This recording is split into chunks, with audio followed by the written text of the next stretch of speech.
Hello, ഇന്ന് ഉച്ചവരെയുള്ള കുറച്ച് കാര്യങ്ങൾ കണ്ടാൽ ഇന്ന് എനിക്ക് എൻ്റെ വീട്ടിലേക്ക് പോകാനുള്ളതുകൊണ്ട് തന്നെ പെട്ടെന്ന് പണികളൊക്കെ തീർക്കണം എന്നാണ് കേട്ടോ. അങ്ങനെ ചോറ് അടുപ്പത്താക്കി. കറിക്ക് നമ്മൾ സാമ്പാറാണ് കേട്ടോ ഉണ്ടാക്കുന്നത്. സാമ്പാറിനുള്ള കഷ്ണങ്ങളൊക്കെ അരിഞ്ഞു. പിന്നെ ഉണക്കലാണ് കേട്ടോ ഉണ്ടാക്കുന്നത്. മീൻകാരം വരാനൊന്നും കാത്തിക്കാൻ നേരമില്ല കേട്ടോ. അങ്ങനെ കറി അടുപ്പത്താക്കി ഉണക്കലും നന്നാക്കി. ഉപ്പേരിക്ക് ചിരങ്ങയാണ് കേട്ടോ. ചിരങ്ങ ഉപ്പേരി ഉണ്ടാക്കാമെന്ന് വിചാരിച്ചു. ചിരങ്ങി നന്നാക്കി വെച്ചു. അതിൻ്റെ ഇടയ്ക്ക് കുറച്ച് തുണി കുപ്പായങ്ങളൊക്കെ മടക്കി വെക്കാനുണ്ട്. ഇനി അതൊക്കെ മടക്കി വെക്കാൻ പോയി. അപ്പോഴത്തേന് അടുത്ത ടാസ്ക്. ഈ ടാസ്കൊക്കെ തന്നുകൊണ്ട് ആൾ നല്ല ഉറക്കമാണ് കേട്ടോ. അപ്പോൾ ഉണരണീൻ്റെ മുമ്പ് പെട്ടെന്ന് തീർക്കട്ടെ എന്ന് വിചാരിച്ചങ്ങാണ്ട് പണികളൊക്കെ ഒരുക്കണതിൻ്റെ ഇടയിൽ ആൾ കയറി ഒക്കത്ത് എറിയണം കേട്ടോ. അങ്ങനെ അതൊക്കെ കഴിഞ്ഞ് കുറച്ച് പാത്രമൊക്കെ കഴുകി വെക്കാനുണ്ടായിരുന്നു. ആ പാത്രമൊക്കെ കഴുകി കഴിഞ്ഞ് അകം തുടക്കാൻ വേണ്ടി പോയി.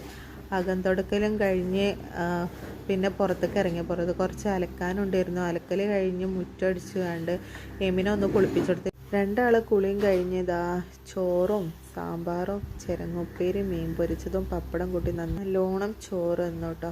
അപ്പോൾ നമ്മളെ ചാനൽ ഇഷ്ടപ്പെട്ടാൽ സബ്സ്ക്രൈബ് ചെയ്യാൻ മറക്കരുത് കേട്ടോ.